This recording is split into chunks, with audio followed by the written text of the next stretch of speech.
Bonjour à toutes et bonjour à tous, soyez les bienvenus dans cette nouvelle vidéo. Je suis contente de vous retrouver aujourd'hui pour une nouvelle vidéo. On va aller voir un peu une guidance relationnelle aujourd'hui. On va aller voir où vous en êtes avec la personne à laquelle vous pensez. Ce peut être une relation familiale, amicale, professionnelle, amoureuse, charnelle, peu importe.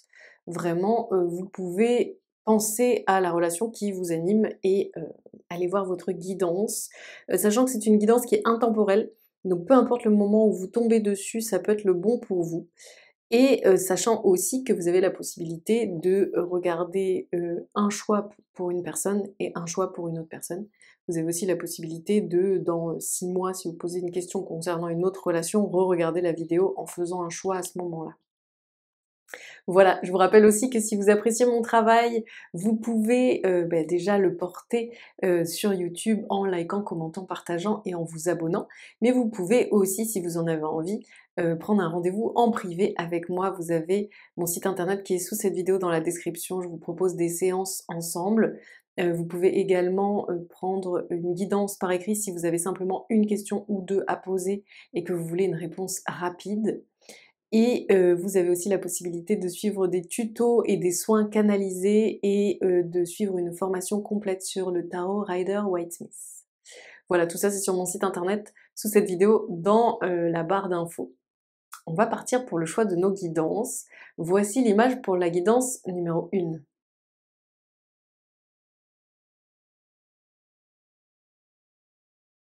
L'image pour la guidance 2.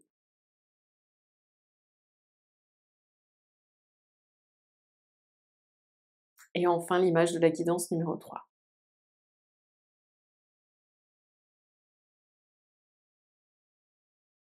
Voilà, choisissez donc l'image qui vous a le plus appelé aujourd'hui, même si elle ne correspond pas habituellement à vos préférences ou à vos goûts, à votre esthétique, peu importe, c'est vraiment une question de feeling. Suivez l'image qui a titillé votre feeling aujourd'hui et allez directement à la minuterie si vous n'avez pas choisi la guidance numéro 1.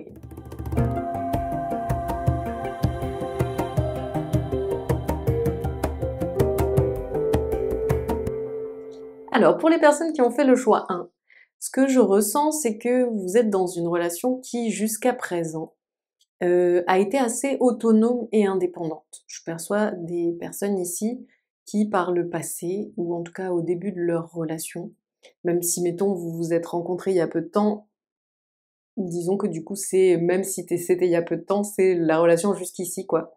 Mais en tout cas, qui a ce côté, il y avait une dynamique assez autonome et indépendante des 2 personnes.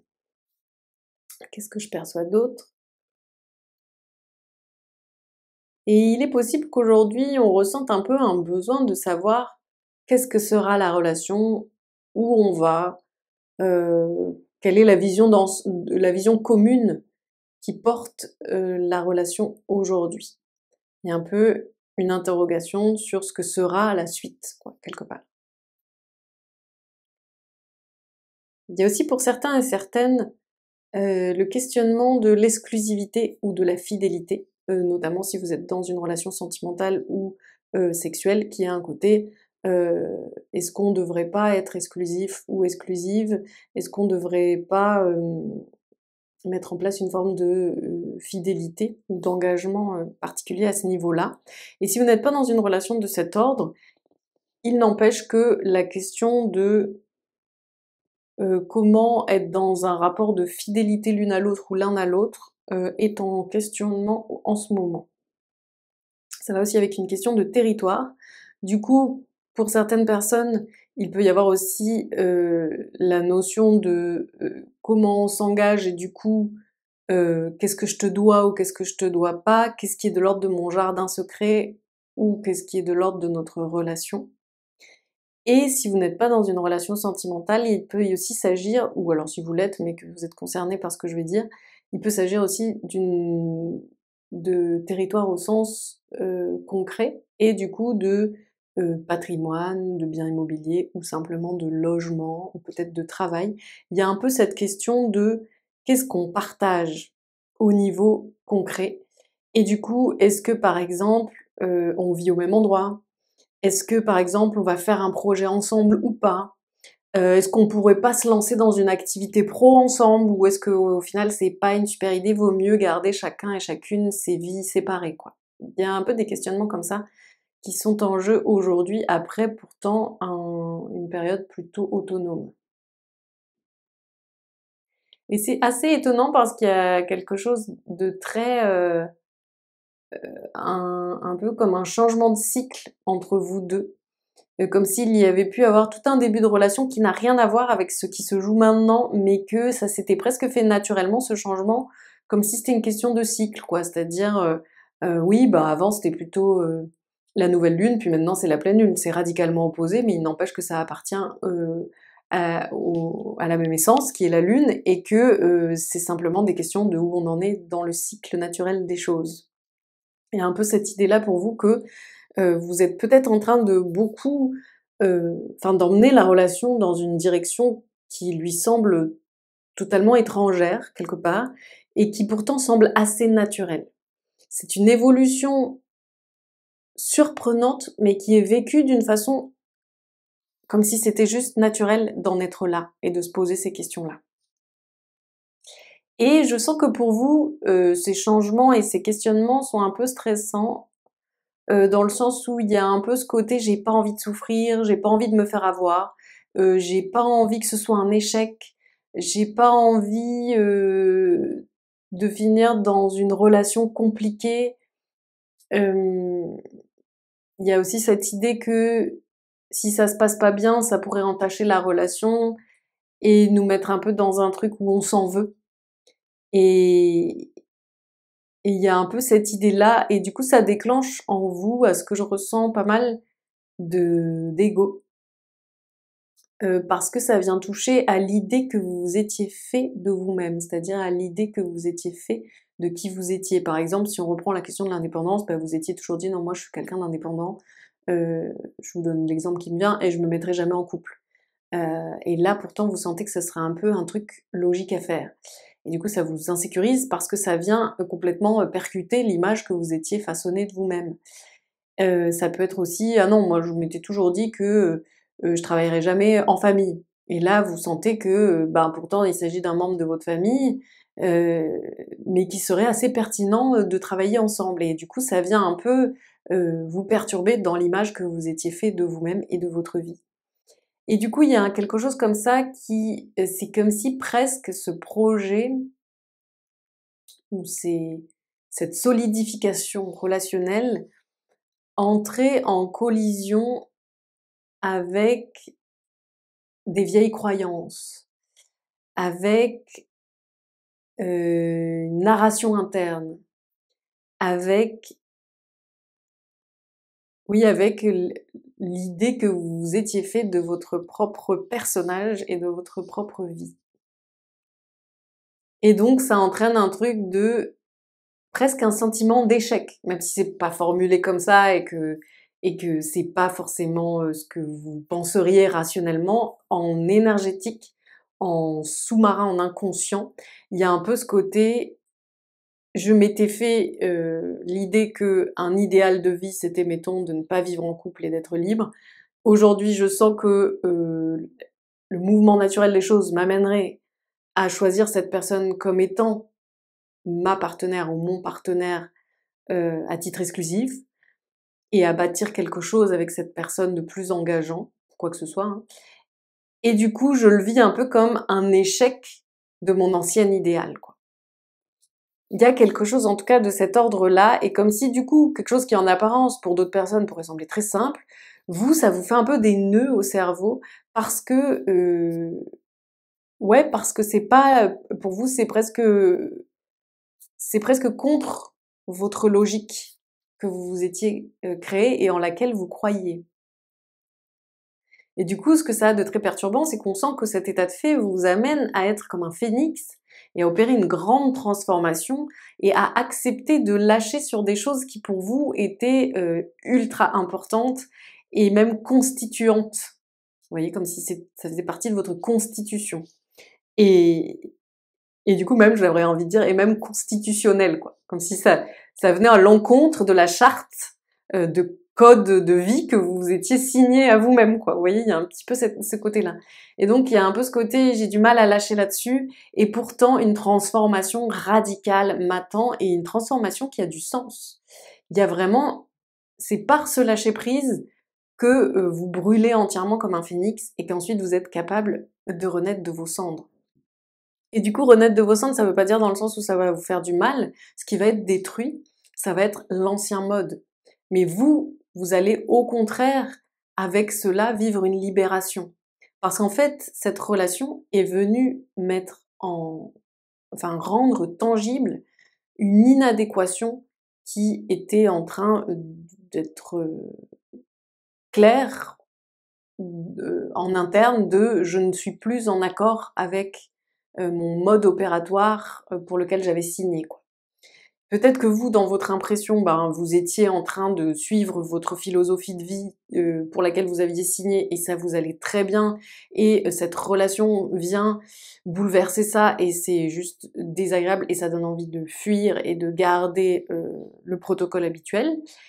Pourtant, en interne et de façon peut-être moins consciente, mais en tout cas énergétiquement tout à fait visible, vous étiez dans une disposition où cet ancien protocole, cette façon de fonctionner ne vous convenait plus, n'était plus en adéquation avec qui vous avez besoin d'être aujourd'hui et avec qui vous allez révéler par la suite si vous acceptez le défi. Et du coup, c'est aussi pour ça que cette relation est là aujourd'hui, c'est pour vous aider à lâcher et à oser la transformation, à oser une forme de révolution. C'est-à-dire, qu'est-ce que c'est qu'une révolution? C'est littéralement, c'est quand on tourne sur soi-même, mais dans une société, c'est quand on se rebelle contre l'ordre établi pour le modifier. Et du coup, vous aviez suivi un ordre établi qui peut-être vous convenait par le passé, mais qui aujourd'hui en interne ne convient plus. Et c'est une révolution que votre être profond est méga partant de vivre. Il y a vraiment ça. Donc, déjà c'est intéressant. Ensuite, qu'est-ce qu'on vous dit par rapport à ça? Ce qu'on vous indique également, c'est que dans l'ancien fonctionnement, il y avait aussi beaucoup de contrôle. C'était aussi une façon de canaliser un besoin de contrôler la situation. Et que là, du coup, ce dont il est question aujourd'hui, c'est du lâcher-prise. Et que ce lâcher-prise permet en fait de s'ouvrir à l'illimité. Et donc en ça, en acceptant cette ouverture, vous allez vers plus d'abondance dans votre vie, dans le sens où vous vous ouvrez à l'illimité, vous lâchez le contrôle et vous êtes dans l'ouverture. C'est comme si vous envoyiez le message de je suis OK pour aller avec le flow et saisir les opportunités d'évolution et de transformation que me propose la vie. Et en ça, c'est hyper flippant et vertigineux puisque c'est l'inverse du contrôle et qu'on sent pourtant que ce que vous aviez mis en place comme façon de fonctionner, c'était dans ce but de contrôler quand même les choses. En plus, je sens que vous pouvez avoir devant vous une personne qui est assez, que la personne dont il est question peut être assez comme plus simple que vous, pas dans le sens idiote, mais dans le sens où ça peut être une personne qui se casse moins la tête, qui réfléchit moins les trucs dans tous les sens, quoi, qui est moins en train d'analyser les choses et le pourquoi du comment que vous. Et du coup, ça peut par moments vous donner le sentiment que oui, la personne est partante, mais c'est parce que bon, elle se pose pas 1000 questions, quoi. En fait, tant mieux et c'est ce qui va vous aider d'être au contact de cette personne à aller vers quelque chose qui lâche le contrôle et qui prend les choses avec plus de simplicité. En fait, l'énergie de cette personne simplifie la vôtre et c'est toujours, un échange donc vous aussi devez avoir une incidence sur l'autre qui a ses versants porteurs et positifs, etc. Mais en tout cas, là, on voit que vous, ce que peut vous amener cette personne-là, c'est qu'elle est comme plus ancrée. Elle a plus un côté pragmatique et terre à terre. C'est-à-dire, euh, bah, euh, si on redonne l'exemple du duo qui d'un coup se retrouve sur la question de est-ce qu'on est exclusif, est-ce qu'on se met en couple, et bah, ce serait quelqu'un qui dit juste: «Bah, en fait, bah, moi j'aime bien passer du temps avec toi, ça m'intéresse plus que de passer du temps avec d'autres personnes, viens on habite ensemble». Et là l'autre dit: «Mais attends, ça implique 1000 trucs, lui il est juste là, j'ai envie de te voir plus, j'ai envie de vivre avec toi, vivons ensemble». Ou elle.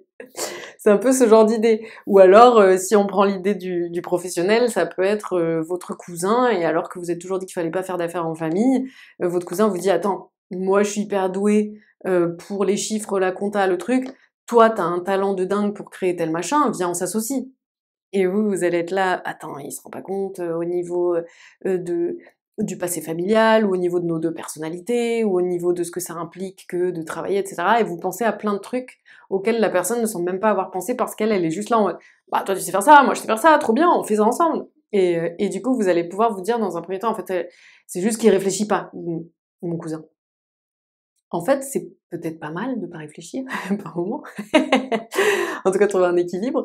Et du coup, ce qu'on vous dit aujourd'hui ici, c'est que ce tempérament-là peut équilibrer le vôtre. Et ça peut être assez porteur pour vous d'être dans une alliance où vous avez cet élément-là face à vous. En plus, ce qu'on me montre, c'est qu'il peut y avoir une dynamique chez vous de, comme si vous vous considériez comme une personne, qui peut avoir besoin de solitude et qui a besoin par moment de s'isoler parce que, vous avez, hem, parfois des émotions un peu lourdes à gérer et que c'est aussi pour ça que parfois vous avez besoin d'être dans votre grotte. Je ressens quelque chose comme ça. Et or, on vous invite à cette ouverture-là parce qu'on voit, enfin, à oser être en interaction totale avec la personne en face et à vous lancer dans une aventure avec cette personne, même si l'aventure vous semble engageante, parce que, en fait, cette personne-là, elle est ultra compatible avec vous pour justement vous aider à avoir plus de lumière dans votre vie et à moins tomber dans des spirales, d'émotions tristes ou d'émotions sombres. Heu et il s'agit pas du tout d'aller chercher chez l'autre une sauveuse ou un sauveur et de lui faire porter un rôle ou de le responsabiliser sur des trucs que vous avez pas envie d'accabler les autres avec. On sent que c'est pas du tout la question que l'autre va se mettre en fardeau pour vous et que ça va vous faire du bien. Au contraire, il y a juste un truc, je sens presque quelque chose d'involontaire et de naturel entre vous, que en fait, comme l'autre a ce côté plus simple, terre à terre, et comme si c'était une personne qui est assez constante dans le quotidien, qui a un côté assez, c'est pas le genre de personne qui a des émotions en dents de scie et que vous savez pas quand vous vous réveillez le matin si on va être surtout sur une journée up ou down. On est plutôt sur quelqu'un qui a un peu un rythme, de croisière et qui est assez solide et qui, a ses défauts, hein, mais en tout cas qui offre une forme de rocher robuste sur lequel s'appuyer au quotidien. Et c'est pas genre s'appuyer, c'est-à-dire, ah pourvu, que la personne me tire d'affaire et c'est devenu ma bouée de secours. Non, c'est plus robuste dans le sens où c'est comme si la personne était en elle-même une forme d'encre énergétiquement et que vous, du coup, ça vous ancre au quotidien d'être avec une personne comme ça et sans pour autant que la personne ait besoin de faire grand-chose et sans pour autant que vous vous cramponniez à elle. Il y a vraiment quelque chose qui c'est comme une équilibre un équilibrage naturel des forces énergétiques en présence. Donc il y a aussi cette idée que, cette personne, elle est vraiment pas mal pour vous. Quel que soit le type de relation dont il s'agit, hein, parfois c'est un colocataire ou une colocataire qui nous fait cet effet-là et qui fait qu'en fait, vivre avec cette personne, ça a vraiment beaucoup de sens pour nous. Et pour autant, on va pas du tout avoir une vie fusionnelle ou quoi que ce soit, mais on est dans un foyer qui énergétiquement, est empreint de ces 2 polarités énergétiques et ce qui fait qu'on trouve une stabilité, un équilibre qu'on n'aurait pas connu ailleurs, vous voyez? C'est un peu plutôt de ça dont il est question ici. Et on sent que chez vous, il y a un peu comme une habitude de s'en tirer seul. Ça vient à la fois de l'envie de ne pas peser sur les autres, qui est assez, honorable, et à la fois du sentiment que vous avez une blessure particulière et que du coup cette blessure particulière demande un dispositif, de sécurité particulier. Et du coup, la façon que vous avez eu de prendre en charge ce dispositif de sécurité particulier, c'est en étant, beaucoup en gestion de ça et en cherchant à être dans une indépendance assez robuste. Parce que comme il y avait cette chose que vous ressentiez comme une fragilité en vous, vous ne pouviez pas vous permettre de vous laisser aller, comme ça au hasard et on verra bien ce qui se passe. Non, il fallait quand même que vous vous sentiez un peu réconforté parce que vous saviez que vous aviez, cette, fragilité-là et que vous n'aviez pas envie de la surexposer. Vous saviez que ça pouvait entraîner des situations qui après sont difficiles à relever. Et donc du coup, c'est comme si ça vous avait habitué à être dans une grande maîtrise, de votre, cadre, de votre environnement, de votre vie, de votre façon de faire des relations et de vous y abandonner ou non, de votre vie au quotidien et comment faire telle chose avant telle autre pour être plutôt dans tel état, comment, éviter de faire tel truc à telle heure parce que sinon ça vous foutait par terre, enfin des choses comme ça, ou éviter tel ou tel sujet, éviter tel ou tel type de lieu, enfin ça peut être assez vaste. Et du coup, il y a un peu ce truc de, ça me rassure de savoir que je continue à me gérer de la même manière et à me gérer seule. Et il y a un peu une peur dans le fait de laisser l'autre occuper une place réconfortante. Parce qu'après ça crée un truc de: «Oui mais bon, si c'est pas stable, si c'est pas durable et si la personne, pour X ou Y raison, je dois m'en passer, comment je retrouverai mon équilibre?» Et du coup, ce qui est difficile, c'est qu'il s'agit pour vous ici aujourd'hui d'apprendre à faire confiance.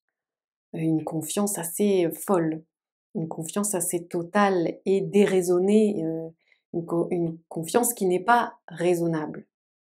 Et pourtant, on a, autant de preuves, que les humains peuvent être foireux, que de preuves que les humains peuvent être sacrément fidèles, loyaux et fiables. Et du coup, aujourd'hui, on vous appelle à trouver la confiance en vous pour faire confiance en l'autre et en la vie. Et même si vous résistez beaucoup actuellement, quelque part vous sentez que vous êtes appelé à cette transformation. Et vous sentez que quelque chose est en train de grandir en vous graduellement. Un peu, on me montre, vous savez, comme quand on fait tomber un truc dans l'eau et que ça fait de l'onde comme ça. On me montre qu'il y a quelque chose qui en vous fait tout, et que vous sentez qu'il y a une onde de transformation, que quelque chose s'ouvre, que quelque chose se développe, grandit et que c'est là, quoi. Et le truc qui est assez effrayant, c'est que, heu, là, effectivement, il ne s'agit pas de sursécuriser, les choses, quoi. Vous voyez, si on prend l'exemple des personnes qui se mettent en colocation, il s'agit pas, de se faire un contrat par écrit, en signant, l'un et l'autre ou l'une et l'autre qu'on va faire ci ou ça. Si on se met, à habiter à 2 et à vivre une vie de couple, il s'agit pas, de se promettre que rien ne changera, dans les 5 ou 10 prochaines années, en fait. Et donc c'est là où c'est assez vertigineux, c'est qu'aujourd'hui, ça demande un lâcher-prise énorme et une très grande confiance que de faire cet acte de foi. C'est un acte de foi que la vie vous propose aujourd'hui avec cette relation. Mais on voit qu'en faisant cela, vous pouvez vraiment passer de, heu, une vie où on me montre une vie avec beaucoup de discipline, de rigueur, d'exercice.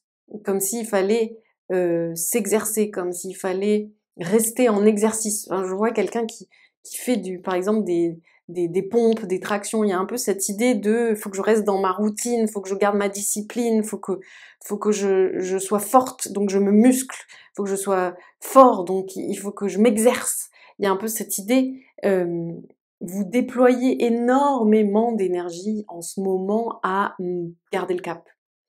Et on voit que vous pouvez passer grâce à cette relation et en acceptant la transformation qu'elle vous propose, à un autre état d'être qui est beaucoup plus celui juste de l'être et d'être relié à la beauté, à l'optimisme et à la légèreté de façon quotidienne avec beaucoup moins d'efforts et que ça vous demande beaucoup moins de travail, quoi, vous voyez? Que ce soit quelque chose qui est plus comme une base. Et donc aujourd'hui, on vous conseille d'accepter de laisser derrière ce qui semble ne plus être le mode actuel de fonctionnement et qui commence à être daté, poussiéreux et accepter cette mort-là, la mort de l'ancien schéma, la mort de l'ancien système, la mort de l'ancien fonctionnement, de la routine, etc. C'est vraiment ce qui vous est demandé aujourd'hui de faire, d'accepter la nouveauté, de lui faire de la place, de lâcher prise pour lui permettre d'exister.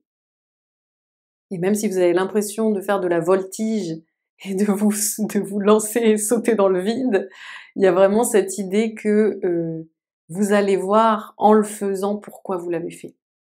Vous allez, au gré enfin, en faisant ce grand saut, vous allez, au gré de ce qui va suivre, voir que vous avez bien fait et que c'était quelque chose qui vous offrait un second souffle, quoi, dans votre vie et qui permettait de vivre les choses tout à fait autrement. Il y a comme quelque chose de musclé qui lâche suite à ça et une détente qui est super heureuse et qui vous relie fort à la grâce et à la beauté de la vie, quoi. Voilà du coup ce que je voyais pour votre relation. Bien sûr, utilisez votre discernement. Si vous avez senti à des moments que ça ne parlait pas de votre relation, surtout au début où j'ai fait exprès de commencer par votre relation telle que vous l'avez connue jusqu'ici pour que vous sachiez vous reconnaître, eh bien c'est que ce n'était pas la guidance pour vous. Et puis si ce message a résonné avec vous, j'en suis très heureuse. N'hésitez pas à m'en faire part en commentaire, à me raconter pourquoi et comment. Et n'oubliez pas de vous abonner, de liker, de partager si des personnes peuvent être intéressées, si vous avez envie de faire une séance avec moi pour que je vous aide à lâcher le contrôle, il n'y a pas de souci, on peut faire ça. Je vous souhaite plein de belles choses et à très bientôt. Ciao. Alors pour vous qui avez choisi la guidance numéro 2, j'ai une relation avec quelqu'un qui potentiellement vous faisait assez peur, mais aussi vous intriguer. Ou en tout cas que vous aviez du mal à cerner, du mal à comprendre totalement. Ça peut être une personne qui, là je parle plus de votre relation telle qu'elle a été jusqu'à présent et du coup de son passé, enfin du passé de la relation et c'est pour ça que je parle au passé, mais cette personne est encore là. Mais il y a cette idée de c'était une personne qui pour vous était assez énigmatique et qui peut avoir un côté hybride. Comme si c'est quelqu'un qui est comme ça et à la fois comme ça. On comprend pas comment c'est possible une telle contradiction. Ou c'est quelqu'un qui tient ce discours et pourtant agit de telle façon. Donc je comprends pas trop en fait. Et donc ce que je ressens c'est que vous avez longtemps essayé de percer le mystère, de comprendre euh, et d'avoir une impression nette de qui était en face de vous. Mais c'est quelqu'un qui est assez replié ou secret. C'est pas une personne qui se livre facilement ou qui a envie de parler de ses profondeurs et de sa vie émotionnelle ou de. Il y a quelque chose d'assez imperméable, insondable. Et à la fois, ce que je perçois, c'est que c'est une personne qui peut beaucoup réfléchir, beaucoup être dans le mental, beaucoup passer par l'analyse froide des choses et du monde, et qui du coup peut ne pas être si intéressée par des questions de sensibilité comme s'il y avait quelque chose de toute façon, cette personne-là a surdéveloppé son cerveau pour euh, vivre la vie et elle a sous-développé sa sensibilité parce que simplement c'était pas ce qui l'intéressait de développer et parce que ce qui la passionne ou ce qui l'anime ou ce qui concentre son attention, ça vient de là quoi. C'est là-haut que ça se passe pour cette personne. C'est une personne très mentale et du coup de ce fait, il peut y avoir dans ce côté difficile de percer cette personne-là, ça peut être très lié à une forme de froideur, hem et de distance qu'elle peut garder sur les choses, justement du fait qu'elle appréhende les choses avant tout d'une façon rationnelle et en se servant de son intellect. Donc déjà là, vous pouvez un peu voir si, vous reconnaissez, votre relation telle que vous l'avez vécue jusqu'ici et le portrait qui a été fait de la personne. Concentrez-vous pour voir si vous reconnaissez bien et si c'est bien pour vous cette guidance, parce qu'après on va passer sur une partie que peut-être vous aviez moins consciente. Donc c'est important que la partie consciente se soit validée pour vous. Alors, ici c'est quelqu'un qui n'est pas que, enfin c'est un contresens ce que je veux dire, mais qui n'est pas tout à fait, dans la bienveillance et la lumière. Je vois quelqu'un qui aime bien parfois, hem, faire du tort ou être un peu dans les magouilles, dans les complots, dans la manipulation ou dire des mensonges. C'est quelqu'un qui n'a pas trop de mal à être dans un comportement qui n'est pas tout à fait, clair et honnête et bienveillant. On me montre quelqu'un qui peut assez bien trahir et en fait, cette personne semble tellement en distance de ses émotions et de sa sensibilité qu'elle est, presque comme un robot, quoi. Et du coup, si le mot robot vous choque, peut-être ça vous choquera moins de dire que c'est comme un peu une personne qui est un automate. Mais en tout cas, il y a une telle déconnexion à son humanité, puisque c'est quand même le fait d'être mû par des émotions qui nous fait être humain, enfin à mon sens, et en vie. Et là, il y a quelque chose de très froid, de très mécanique et mathématique, de très stratégique, de très sans foi ni loi. Mais je trouve qu'il y a quelque chose comme ça. Le code éthique de cette personne est assez douteux, pour tout vous dire. C'est pas forcément, quelqu'un qui va s'encombrer, de ce qui se fait, ce qui se fait pas, ce qui est correct ou ce qui n'est pas correct. Et ce qu'on me montre, c'est que c'est une personne qui, à la base, quand elle est arrivée sur terre, vraiment au tout début, a assez vite eu le sentiment d'être ovniesque ou d'être trop particulier ou particulière pour cet endroit. Et du coup, c'est comme si sa construction, ça avait été de maîtriser les choses, de contrôler la situation et que ça ne lui échappe pas en étant justement, dans la manipulation, ouais, dans la volonté vraiment de maîtriser et de contrôler les autres et la vie, quoi. Et donc c'est pour ça aussi que c'est une personne qui est très dans le mental, c'est que c'est une personne qui ne peut pas, lâcher prise et simplement, être, quoi.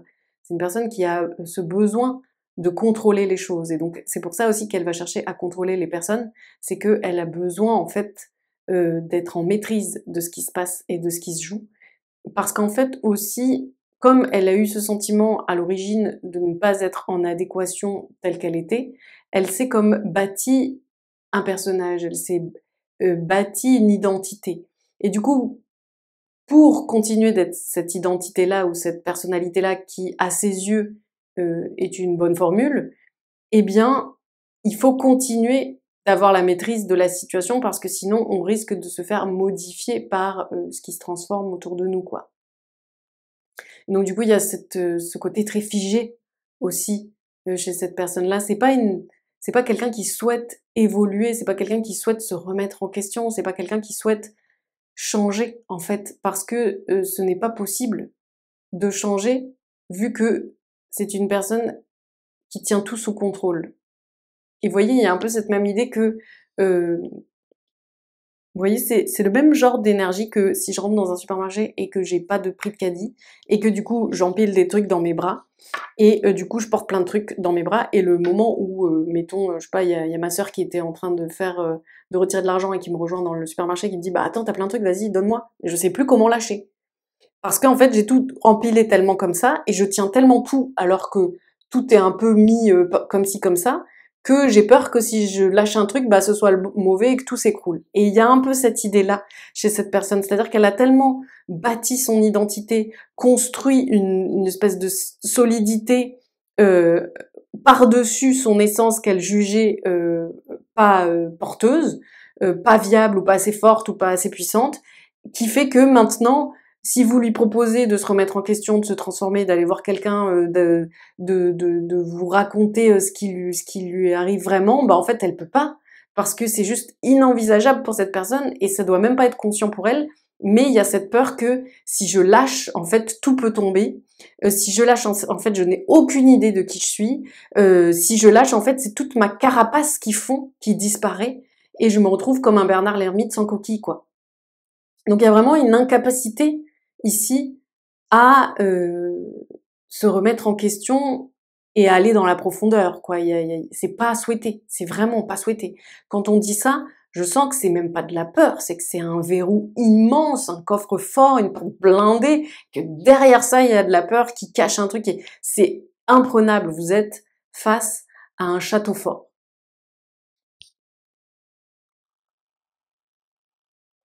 Et aujourd'hui, on vous dit de faire attention parce que c'est quelqu'un qui est très très fort, ou quelqu'une qui est très très forte dans l'art de l'illusionnisme. C'est une ou un illusionniste. Cette personne n'est pas vraie. Cette personne joue à faire croire des choses. Et c'est même pas un jeu au sens où elle s'amuse, c'est un jeu au sens où elle ne sait pas agir naturellement, normalement et dans l'ouverture et en parlant d'âme à âme, de cœur à cœur. C'est pas possible pour cette personne. Du coup, c'est une personne qui enfume. C'est une personne qui crée du flou. C'est une personne qui risque de vous faire croire des choses, qui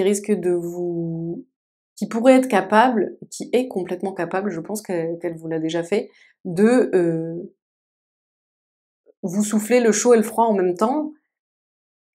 Et du coup, vous savez plus. Par exemple, vous lui reprochez quelque chose, la personne se montre de marbre, donc ça vous fait un peu un effet mince, quelque chose, j'aurais peut-être pas dû dire ça, ou j'ai peut-être été méchante, ou je ne sais. Et l'instant d'après, elle est super gentille avec vous, et du coup, vous en retirez un truc de, bah, en fait, je comprends pas, ça se trouve, j'ai craqué, en fait, c'est bizarre, j'ai peut-être pas vraiment à lui reprocher ça. Cette personne même, en fait, elle fait que de me dire des mots doux, des trucs gentils.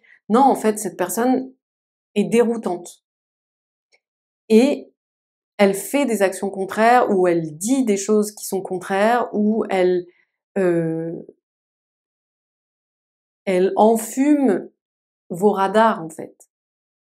Et c'est quelque chose qui est fait, c'est son mode opératoire pour être dans le contrôle et pour garder l'ascendant. Honnêtement, dans ce groupe, on a des personnes qui ont une forme de névrose, quoi, on peut avoir carrément des personnalités qui vont vers la perversion narcissique, qui vont vers un côté très ambivalent et déroutant. Enfin, on a vraiment des personnes qui sont dans des troubles marqués, et où justement c'est ça le souci pour vous aujourd'hui, et c'est pour ça que vous êtes en train d'entendre ce discours qui peut être rude, percutant, et qui, si vous n'êtes pas déjà consciente et conscient de ça, peuvent vous faire un choc de révélation. C'est que, en fait, ce ne sont pas des personnes que vous pouvez aider, ce n'est pas une personne que vous pouvez aider, ce n'est pas une personne que vous pouvez raisonner, ce n'est pas quelqu'un qui est blessé et du coup à qui ça va faire du bien d'être dans la sensibilité et d'avoir en face d'elle quelqu'un qui la réconforte, etc. Ce sont des personnes qui ne sont plus dans la sensibilité. C'est comme si elles avaient perdu ce capteur-là, comme si elles avaient perdu ce sens-là, le sens du sensible, le sens de l'émotion, le sens de quand je fais quelque chose, ça fait du mal en face ou non, le sens de en fait, je mens parce que ça m'arrange, mais qu'est-ce que ça crée chez l'autre? Est-ce que ça lui fait pas du mal? Est-ce que ça vient pas flouter sa boussole interne? Est-ce que ça vient pas bousiller un peu sa confiance en lui ou en elle. Bah ça, c'est pas des choses qui entrent dans la nature de cette personne-là. Vous avez affaire à quelqu'un qui est de marbre ou de pierre. Il y a vraiment cette chose-là. Et comme c'est quelqu'un ou quelqu'une qui peut jouer des sentiments, qui peut dire certaines phrases sentimentales, qui peut être dans une forme de lyrisme, qui peut même faire des déclarations, etc. Vous pouvez avoir ce côté où vous n'arrivez pas à croire qu'il n'y a pas de sensibilité chez cette personne-là. Elle peut même témoigner de «Ah, tu me fais du mal, tu me fais de la peine, après j'étais triste, etc.» Mais en fait, ce sont des mots pour cette personne, c'est pas un état avéré. Quand cette personne dit qu'elle est triste ou qu'elle est mal ou qu'elle va pas bien, c'est que là-haut, ça s'agite. C'est ça ce qui lui arrive.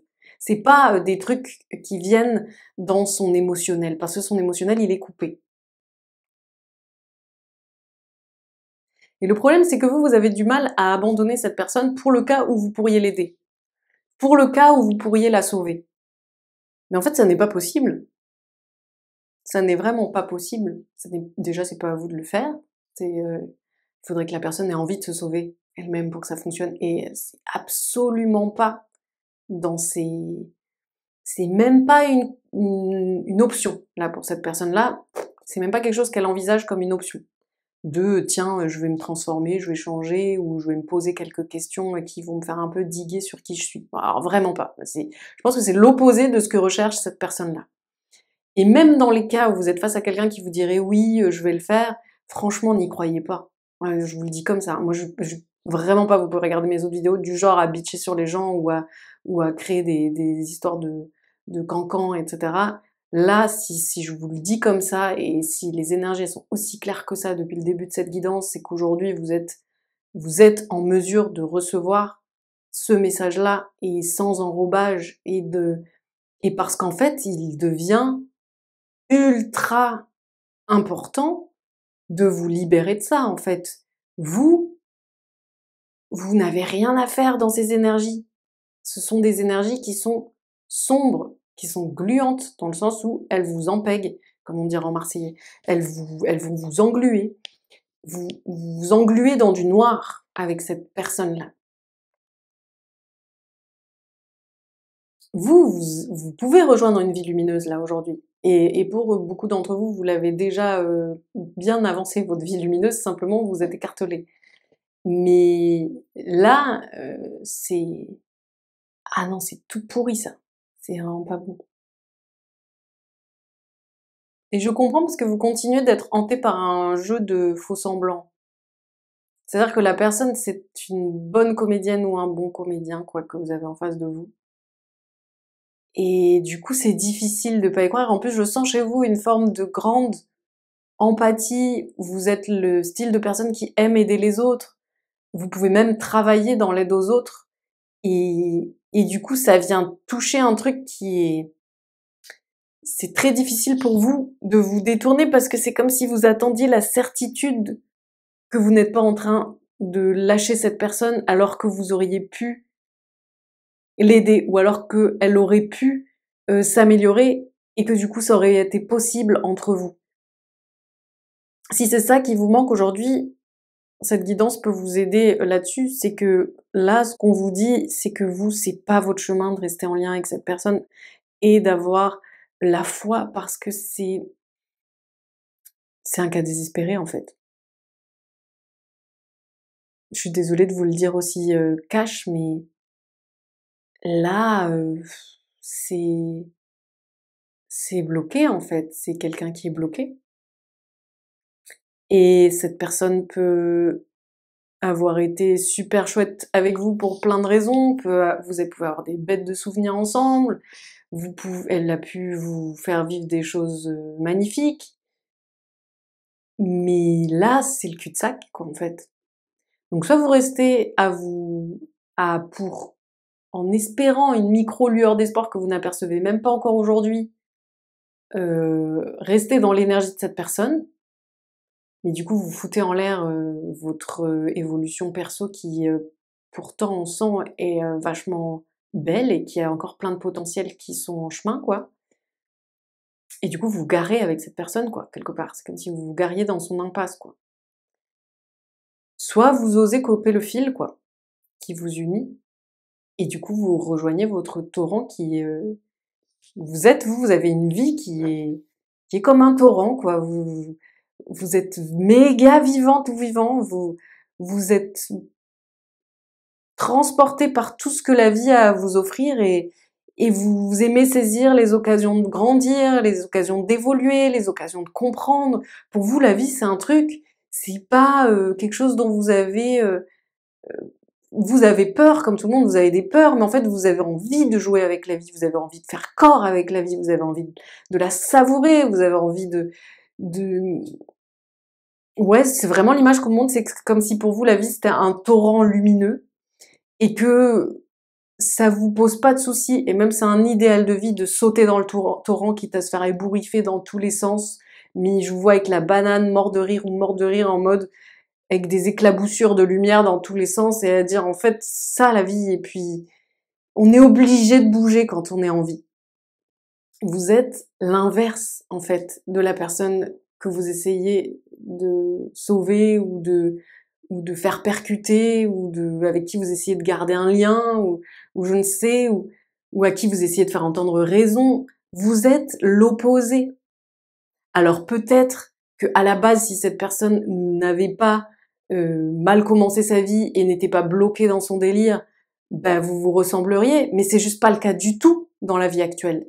Dans la vie actuelle, la personne est bloquée, la personne ne veut pas bouger, la personne est ce qu'elle est aujourd'hui. C'est-à-dire que vous avez beau imaginer ce qu'elle est en méga profondeur sous toutes les couches d'armure, de coffre-fort, de verrous et de chaînes qu'il y a, il n'empêche que ce n'est pas ce qu'elle est aujourd'hui. Ce qu'elle est aujourd'hui, c'est tous ces chaînes, tous ces coffres-forts, toutes ces barricades, et le fait qu'en plus, cette personne est prête à vous blesser, mais sans scrupule, si c'est ce qu'il faut.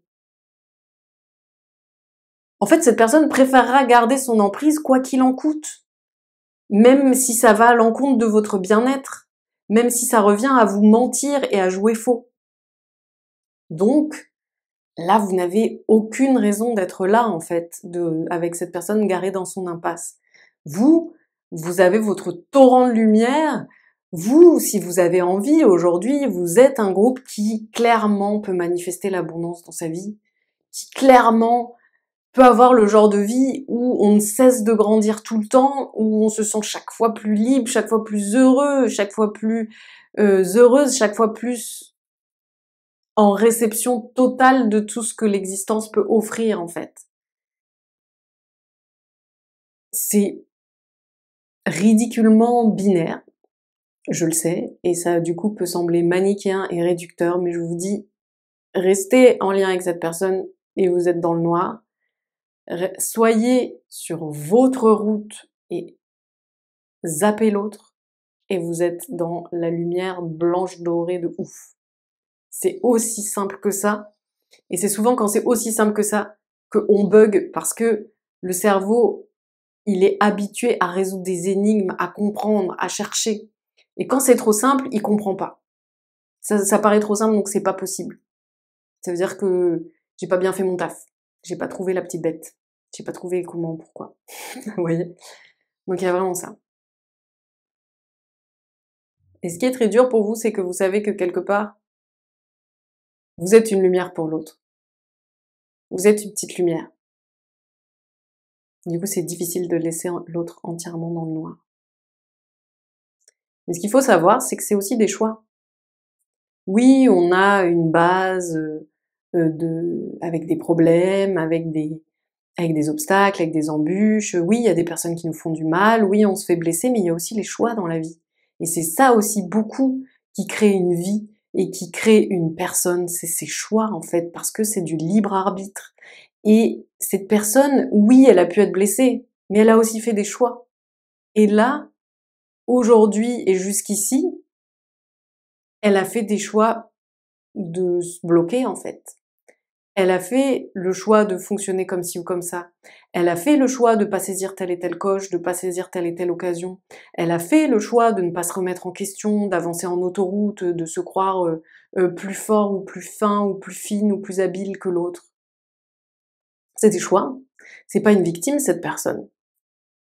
C'est pas juste une victime peu chère, enfin, la pauvre qui est bloquée et à qui vous tournez le dos. Non, c'est quelqu'un qui a fait des choix. C'est une personne adulte qui a fait des choix et qui s'est tankée dans sa mouise.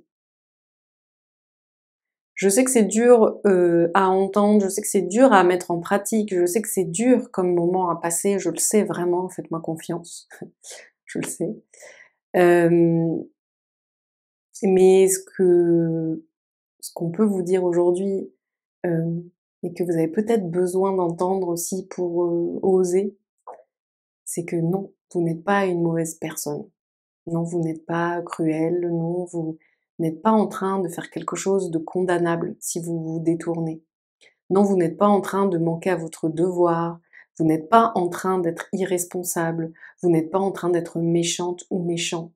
Vous êtes juste si vous partez. Vous êtes juste si vous vous détournez. Vous êtes juste envers vous-même parce que vous vous faites justice et que vous vous libérez de quelque chose que vous n'avez pas apporté, d'un endroit dans lequel vous n'avez pas à être bloqué. Mais vous êtes aussi juste de façon plus large. C'est-à-dire que c'est juste pour l'autre que vous vous détourniez. C'est juste pour les autres personnes qui sont autour de vous, quelles qu'elles soient, je ne sais pas dans quelle situation vous êtes, que vous ne restiez pas là à cautionner par passivité ou à subir ce qui se passe.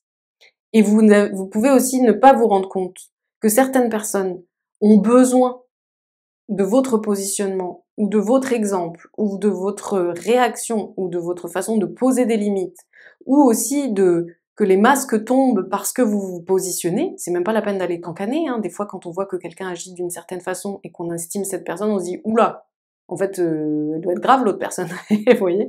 En tout cas, ça n'est pas pour rien si vous êtes aujourd'hui là à cette place et si on vous demande de prendre une responsabilité aussi terrible que de couper le lien avec cette personne-là, c'est que c'est ce qu'il y a de plus juste à faire et que c'est par votre main que tombe le couperet de la justice dans cette situation. Soyez courageuse et courageux, campez-vous fermement dans votre axe, dans vos racines personnelles, faites preuve d'encre, quoi. Et même si c'est quelqu'un de votre famille, hein, c'est pour ça que je dis vos racines personnelles, c'est que aujourd'hui vous êtes en mesure d'avoir vos propres racines, votre propre ancrage, votre propre vie. Soyez alignés à vous-même, soyez axés et tranchés. Soyez dans ce qu'il y a de plus juste à faire. Coupez ça. Et on me montre qu'à partir du moment où vous coupez, vous partez en bouchon de champagne, quoi. Il y a vraiment ce côté, ça coupe et ça s'envole. Et je sens les deux choses en même temps. Je sens que je suis dans une forme de tristesse et à la fois de deuil logique, quoi. Vous voyez, c'est pas la tristesse où d'un coup on s'englue, c'est la tristesse où on est triste et à la fois on sent que c'était naturel, que c'était ce qu'il fallait, qu'il était temps de faire le deuil, qu'il était temps de lâcher, qu'il était temps de se soulager. Du coup, vous avez vraiment le côté je coupe, ça s'envole. Et votre vie, vous allez voir que en fait, je sens dans ce groupe, il y a beaucoup de gens qui sont proches d'une vie très abondante, très riche, très lumineuse, très joyeuse, et que, en fait, dans ce groupe, il y a même des personnes où c'était votre dernier truc pourri qui vous retient. C'est votre dernier truc noir, en fait. Oui, bien sûr, il y a toujours du noir, même quand on est dans la lumière, hein, faut pas se leurrer. Tout est, vous voyez, la lune, c'est à la fois la pleine lune, à la fois la nouvelle lune, c'est le noir et c'est la lumière. Les cycles, c'est comme ça, la vie, c'est comme ça, les transformations, la nature intrinsèque de tout être. Mais, en fait, c'est comme si, en coupant ça, vous sortez d'une espèce de matière gluante et sombre et que vous allez dans la partie lumineuse, où vous aurez des soucis, des problématiques, mais ce sera pas ça. Ce sera pas ce truc de, je suis désolée, mais là, c'est de la négativité, c'est vraiment dark, quoi. C'est pas du tout la même texture que le genre de problématiques qui peuvent vous attendre après, quoi. Donc vraiment, c'est comme si, quelque part, c'est votre gros challenge avant la grosse libération, quoi. En fait, j'ai l'impression que vous avez libéré déjà plein de trucs, mais que tant que vous enlevez pas que vous confrontez pas à ce gros challenge-là, ben, vous n'avez que une partie de ce que vous pouvez récolter comme richesse, comme bonheur, comme accomplissement, quoi. On vous dit, ayez confiance en vous, soyez déterminés, quitte à y aller tête baissée en mode je réfléchis pas, j'y vais tête baissée en mode bélier, ok, on y va et je regarderai derrière plus tard, quoi. Il y a un peu ce côté-là, mais vraiment, foncez. Vous le sentez, la bonne direction, vous sentez que vous avez besoin de détermination, de courage et de force, mais vous sentez pourquoi faire. Ça, vous le savez. Donc il y a vraiment cette idée de aller, quoi. On y va, on fonce et arrêtez de réfléchir. Si on vous dit allez-y en mode bélier, vous voyez, le bélier c'est genre je fonce tête baissée, j'étais impulsif ou impulsif, je l'ai fait avant de réfléchir, quoi. Il y a vraiment cette idée-là de là il y a plus besoin de réfléchir. Il y a rien à comprendre. Il y a plus rien à comprendre en fait. Voilà, les révélations, elles sont là. Maintenant c'est action-réaction, sauve ta peau. C'est vraiment la condition pour retrouver votre liberté, en fait. Votre poésie, votre magie, votre sens d'une vie vraiment vécue de façon créative. Il y a énormément de stress au quotidien ou d'agitation mentale, de négativité, de faible estime de vous, de peur qui sont liées au fait que vous êtes en relation avec cette personne-là.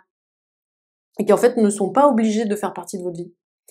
Et ça, c'est ce dont vous allez vous rendre compte en coupant vraiment. Il y a un truc où vous devenez, pour celles et ceux qui aiment le tarot, vous devenez le mât, quoi, le fou. Vous êtes dans votre élan, dans votre poésie, vous n'avez plus peur de rien, vous suivez votre cœur, quoi, et le monde est beau, et le monde est vaste, et vous êtes en communion avec votre bonne étoile, quoi. Il y a vraiment un côté comme ça. Donc voilà, ce que je pouvais vous dire aujourd'hui. J'espère que le message n'était pas trop rude. Vous savez que les messages sont parfois formulés ainsi pour atteindre énergétiquement leur objectif. Donc voilà, n'hésitez pas à mettre un petit commentaire si vous en avez envie. Vous pouvez aussi prendre rendez-vous avec moi si vous pensez que je pourrais vous aider. Moi, je pense que oui. Vous pouvez aussi prendre une guidance par écrit, faire la formation de tarot, voir les tutos et les soins canalisés. Je vous souhaite vraiment plein de belles choses, plein de courage, et puis au plaisir de vous retrouver. Ciao. Alors, dans ce groupe, je sens des personnes qui sont en attente. Comme si vous pouviez attendre quelque chose, un signe, ou la présence, ou le retour, ou une communication, ou je ne sais, de la personne en face. Il y a un peu cet état de j'attends, en même temps je suis un peu inquiète ou inquiet, je sais pas trop ce qui va se passer.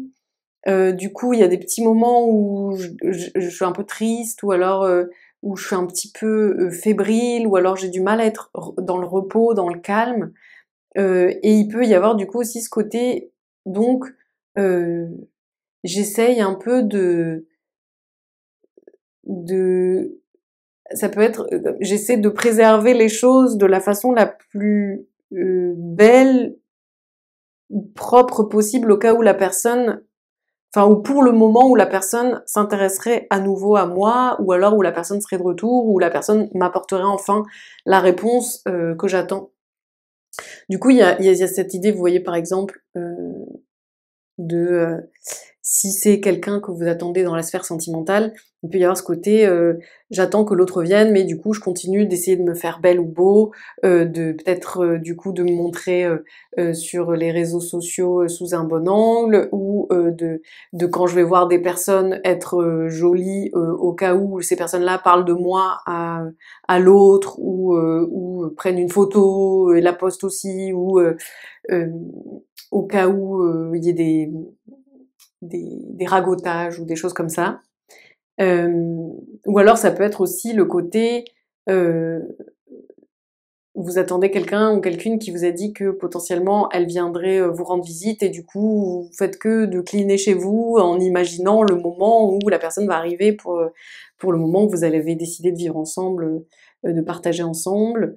Il y a un peu cette énergie en tout cas de je suis dans l'attente, par moments je désespère, et en même temps je suis entièrement tournée, tendue vers cette attente-là, et ça implique de comme entretenir quelque chose au niveau esthétique. Au niveau de ce que la personne, pour l'instant je sais pas si vous avez remarqué, mais je vous donne des infos que vous pouvez valider, quoi, sur lesquelles vous pouvez vous reconnaître.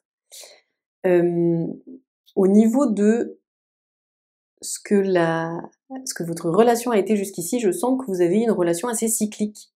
C'est-à-dire, ça peut être le genre de relation où il y a eu des moments de gros kiff, mais où vous vous êtes par exemple pas vus pendant un moment, des moments où vous pouviez beaucoup vous donner de nouvelles, ou échanger des messages, et d'autres presque pas. Ça peut être aussi, si c'est au niveau du couple, des moments où vous étiez ensemble, d'autres où vous étiez pas ensemble, des moments où vous vous voyiez et où vous couchiez ensemble, et d'autres moments où vous voyez, mais juste vous voyez pour boire un café ou pour être avec des potes. Enfin, il peut y avoir un peu un truc comme ça. Et si c'est pas sentimental, c'est pareil, hein, c'est juste qu'il y avait un côté cyclique, avec des moments de présence et des moments d'absence, avec des moments assez retentissants et glorieux, quoi, et des moments un peu plus insignifiants, ou absents, ou un peu plus difficiles. Ce que je sens, c'est que c'est quand même une relation où il n'y a pas forcément eu de moments où vous étiez ensemble d'une façon qui vous faisait relâcher la réflexion. Et que du coup, beaucoup de cette relation-là, pour vous, est vécue dans la réflexion. C'est une relation qui implique beaucoup de mental pour vous. C'est-à-dire que, vous voyez, par exemple, si je vois l'autre au quotidien, que je sais que on va se voir à tel moment ou à tel autre, que c'est sûr que la personne sera là, que quand je ressens un truc, je peux tout de suite lui dire, que l'autre personne aussi me dit tout de suite ce qu'elle ressent, qu'on est très transparent et transparente, qu'on a accès l'une l'autre à notre vie émotionnelle et intime, et qu'on se soutient, qu'on est des piliers, etc. C'est comme s'il y avait moins de mental dans la relation, parce que en fait tout se passe bel et bien entre les deux, et tout est entre les mains des deux. Alors que si il y a beaucoup de moments on, de moments off, que il y a des moments où je sais pas trop si l'autre va rester, ou si elle va partir, ou s'il va partir, si on va se revoir bientôt ou dans longtemps, si là on est en ce moment, on se voit beaucoup, mais est-ce que c'est pour toujours, etc.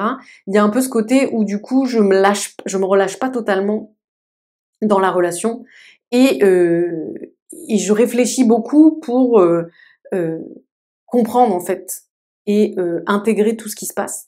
Et donc du coup la relation devient à un certain pourcentage des choses vécues ensemble, mais à un énorme pourcentage des choses de ce que j'en ai fait, ou de comment je y ai réfléchi, ou de ce que je pense, ou de la trame globale que je me suis tissée.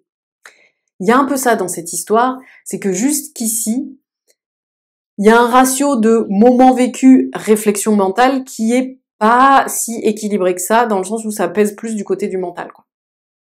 Ça veut pas dire que vous avez jamais vécu de moments avec la personne ou qu'ils étaient pas super cool.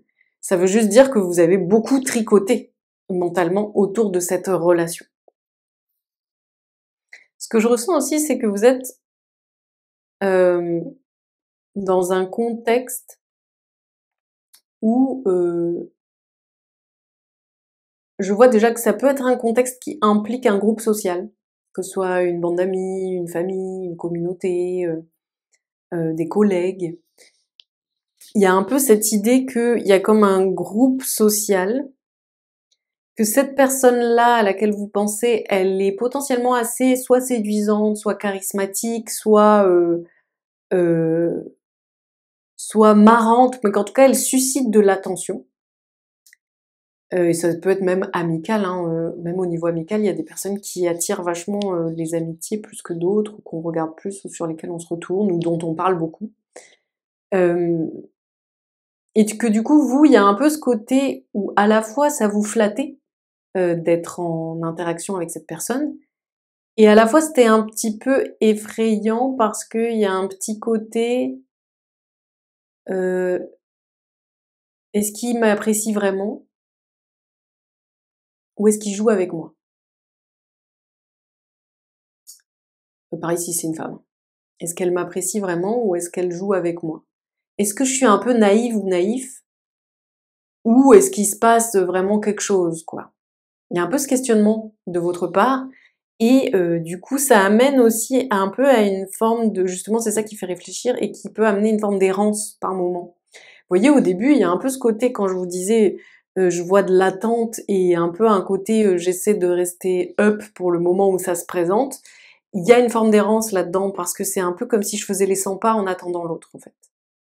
Et oui, je fais quelques actions, mais vous voyez ces moments quand on attend quelqu'un chez nous et que la personne nous a dit je passerai vers 13h, mais on sait pas si la personne va passer à 13h05 ou à 13h15 ou à 13h20. Et du coup, genre à partir de midi 50 ou midi 45, on est chez soi, mais on sait pas trop quoi faire. Parce que si on se lance vraiment dans autre chose, ça va nous déranger que quelqu'un arrive. Parce que si on fait quelque chose où on n'est pas présentable, ça va nous déranger que quelqu'un arrive. Parce qu'aussi on est un peu, on a hâte que la personne arrive, donc voilà. Et donc on est un peu dans ce truc trop chiant où on fait des choses mais pas vraiment, où on est un petit peu à côté de ses pompes et on est dans une forme d'errance chez soi. Et je ressens ça pour vous. Je ressens qu'il y a une forme d'attente qui crée de l'errance et qui crée c'est un peu comme quand on fait les 100 pas, quoi.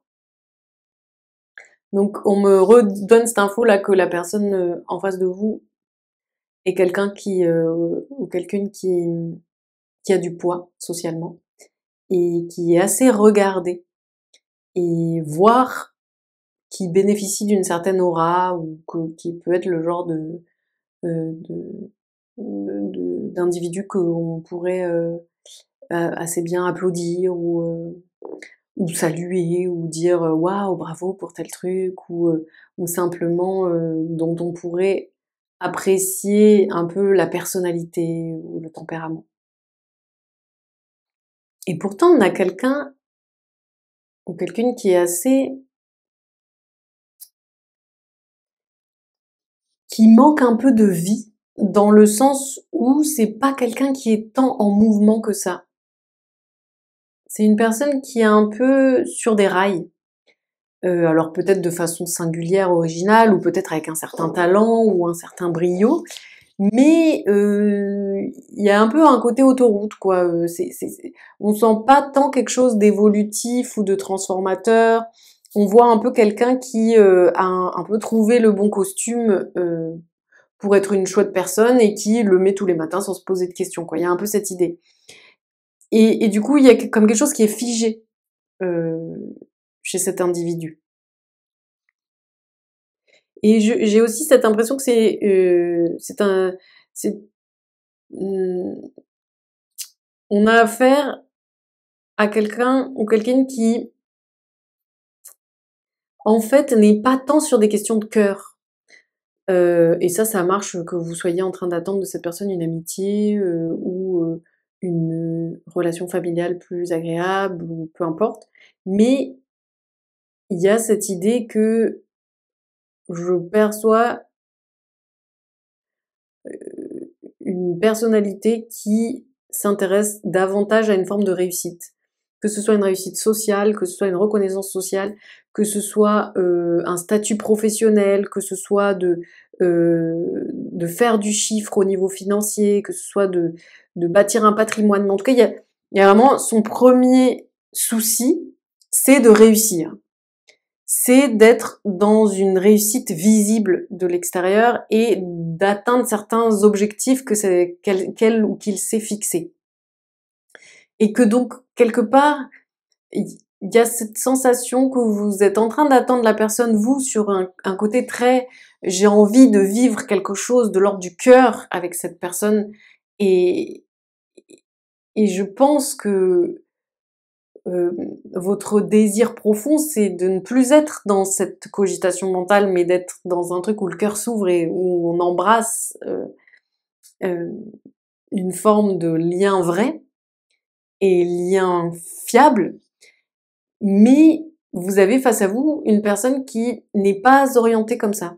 C'est-à-dire que c'est le côté relationnel pour cette personne peut être important, mais n'est pas investi avec le cœur complètement ouvert, avec un amour inconditionnel et profond et pur, etc., avec une capacité d'amitié dingue. C'est une personne qui est concentrée sur son objectif et qui a vraiment besoin d'atteindre cet objectif pour avoir le sentiment d'être quelqu'un ou quelqu'une. Sans ça, ça va pas le faire. Et donc du coup, ça peut même se ressentir sur, par exemple, les amitiés que cette personne alimente davantage que votre amitié, ou les relations d'amour ou de cul ou de sentiments qu'elle alimente davantage que la vôtre. C'est que ou même les relations familiales auxquelles elle s'intéresse plus que la vôtre. De toute façon, quelle que soit la relation que vous avez avec cette personne, ça se ressent que dans les liens qu'elle va relationnellement irriguer le plus, c'est sur des personnes qui ont un certain statut ou une certaine forme de réussite, ou qui lui permettent d'être confortée dans leur ego, ou dans son ego, ou dans dans ses rêves par rapport à l'accomplissement de son objectif de réussite. C'est même pas forcément une personne qui est mal intentionnée ou euh, ou qui souhaite vous blesser ou quoi que ce soit. C'est simplement quelqu'une qui regarde ailleurs, en fait, qui ne met pas autant d'importance que vous dans ce lien-là. Et du coup, ce que je vois, c'est que cette personne vous trouve chouette, trouve que c'est fun de vous voir de temps en temps, de passer du temps avec vous de temps en temps, mais c'est presque comme si elle avait pas envie de s'enterrer avec vous. Alors je dis pas que quand on est avec vous, on s'enterre, hein, loin de là. Mais je veux dire que c'est comme si vous étiez face à une personne qui se croit dans une forme de course à l'ascension sociale et que du coup est attirée par une forme de bling bling. Ça peut se manifester de plein de façons différentes, hein, mais que du coup elle vous perçoit plus comme du fun ou comme un truc récréatif que comme un jalon de ce parcours d'ascension sociale, vous voyez, ou d'ascension professionnelle, ou d'ascension peu importe. Et donc j'ai le sentiment que vous attendez quelque part que cette relation devienne quelque chose de plus profond et de plus puissant et de plus beau, mais que c'est pas l'objectif de l'autre, en fait. L'objectif de l'autre, c'est que cette relation soit récréative. C'est qu'elle soit c'est qu'elle soit sa récré pendant sa course à la réussite, quoi, vous voyez? C'est beaucoup plus ça.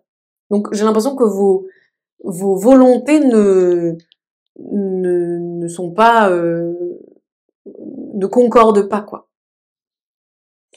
Et j'ai l'impression du coup que le message pour vous aujourd'hui, c'est de sortir un peu du labyrinthe de pensée que vous êtes fait par rapport à cette relation-là.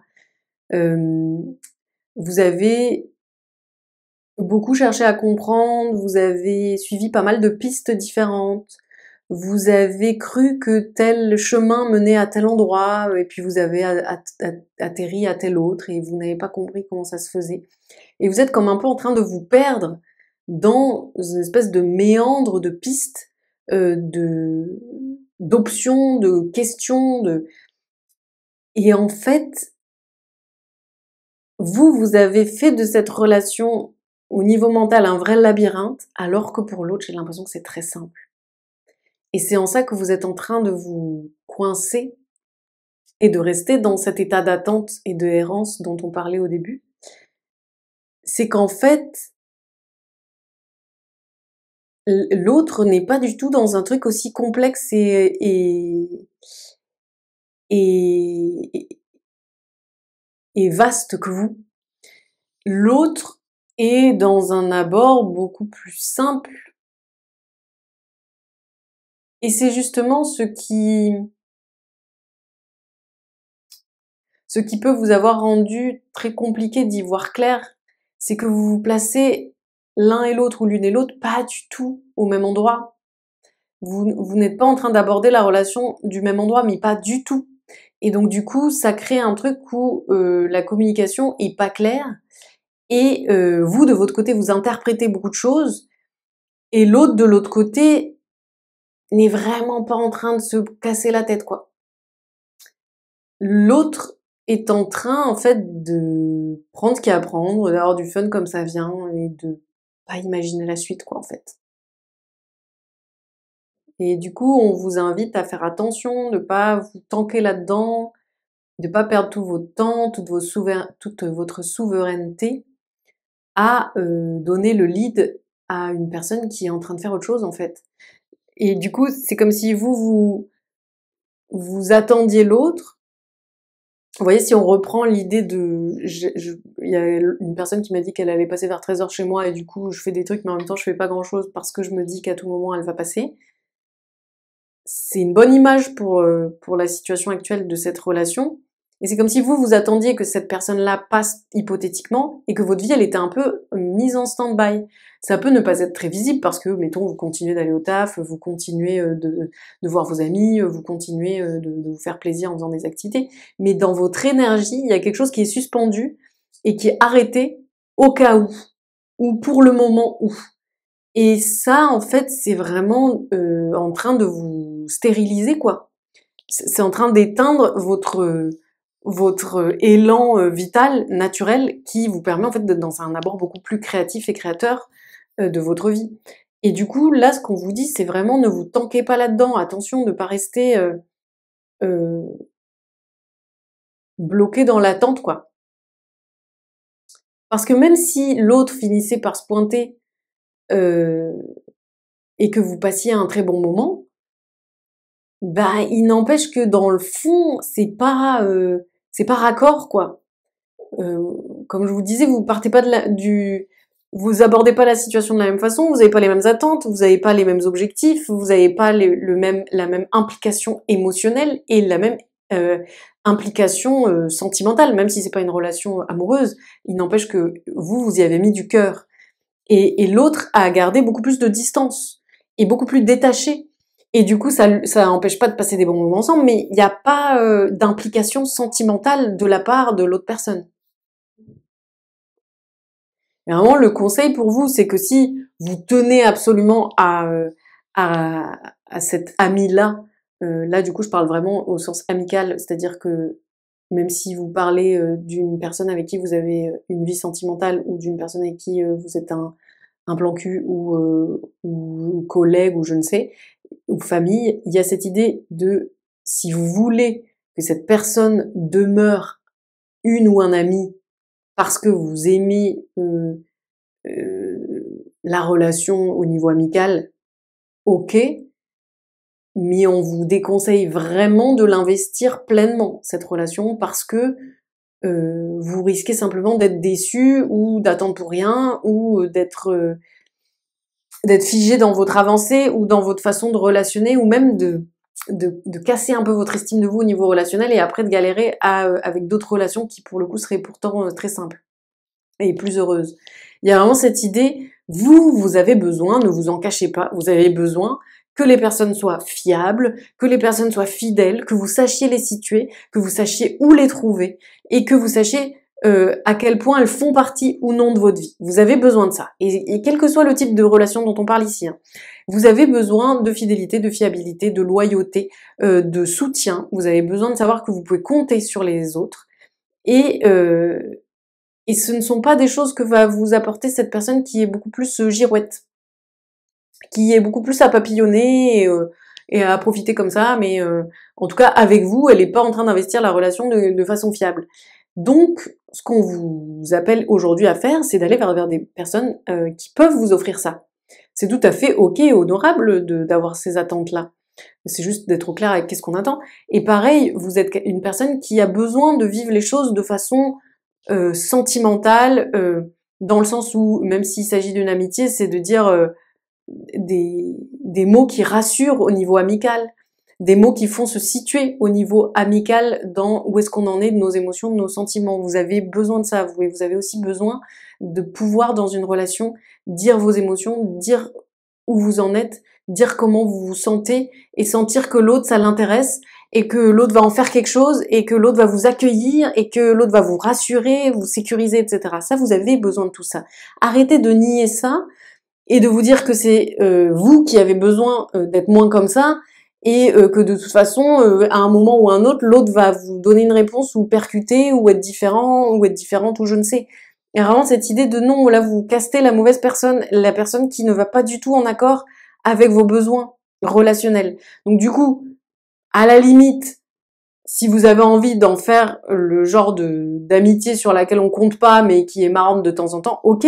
Mais si c'est pour autre chose, vraiment ne comptez pas dessus, allez chercher autre chose, vraiment. Et ben d'autant plus si c'est une relation où vous vous demandez si c'est une bonne idée de travailler avec, par exemple. Vous voyez, pas bonne idée, non. Pas bonne idée du tout, non. La personne vous prend comme un bonus, donc ce sera dommage de construire un truc un peu solide, quoi. Dommage, difficile. Du coup, la priorité aujourd'hui, c'est de sortir de l'attente. C'est la façon de sauver votre enfant intérieur qui est en train de s'éteindre complètement du fait d'être dans cette situation-là. Et du coup, on vous dit vraiment, c'est la première chose à faire. Trouvez le moyen de acter le fait que vous n'attendez plus. Vous pouvez soit le dire à la personne, si c'est quelque chose qui vous aide et que vous pensez que c'est cool, enfin, que vous le sentez, quoi. Dire, bah voilà, moi, pour moi, c'est terminé, je t'attends plus, je vais aller vivre autre chose, quoi. Ou si c'est pas ce qui vous semble le plus à propos, souvent c'est quand même ce qui aide le plus, hein. Trouver une autre moyen de pour vous couper un truc en vous, faire un truc qui tranche net et qui fait que vous n'attendez plus. Il y a vraiment cette idée n'attendez plus. Vous pouvez pour certains et certaines à qui ça parle aussi faire de la purification par le feu, c'est-à-dire vous écrivez tout sur une lettre, tout ce que vous pensez, tout ce qui vous fait du mal, tout ce qui a été dur, tout ce que vous reprochez, tout ce que vous auriez aimé, tout, je sais pas. Et à la fin, vous brûlez. Comme ça se purifie par le feu. Et comme ça aussi, ça vous permet, comme vous savez que ça va être détruit, de vraiment dégorger à fond sans sans aucun contrôle. Quoi qu'il en soit, on vous enjoint vraiment à vous tourner vers ce qui pour vous est beau, vers ce qui pour vous est vibrant, vers ce qui pour vous fait du sens, d'oser porter vos valeurs et vos croyances qui, ok, dans cette relation ont été abîmées parce qu'elles n'ont pas trouvé d'écho, mais à les remettre au centre de qui vous êtes parce que c'est beau en fait d'avoir ces croyances et ces valeurs-là. C'est pas que c'est plus beau que d'en avoir d'autres, c'est simplement que c'est vos valeurs, donc c'est beau pour vous de les avoir. Et donc du coup, réalignez-vous à ce qui pour vous est beau, lyrique, à ce qui pour vous est émotionnellement chouette, sentimentalement magnifique, amicalement merveilleux, familialement, enfin vous voyez, fantastique, peu importe un peu la dimension, mais reraillez-vous sur votre truc et allez vous faire kiffer, quoi. Sortez de crever l'abcès, sortez de la bulle, quoi, et allez dans le monde, goûter ce qui vous anime, quoi. Voilà du coup ce que je peux vous dire pour votre relation. J'espère que le message n'a pas été trop percutant. Vous savez que je donne ce qu'on me donne. Si vous voulez que je vous aide dans cette période, n'hésitez pas à prendre un rendez-vous avec moi, une séance ensemble. Et puis, vous pouvez aussi me poser une question par écrit, faire les tutos et les soins canalisés, suivre la formation de Tarot Rider-Waite-Smith. Et n'oubliez pas de commenter, liker, partager et vous abonner. Je vous souhaite plein de belles choses. À bientôt. Ciao.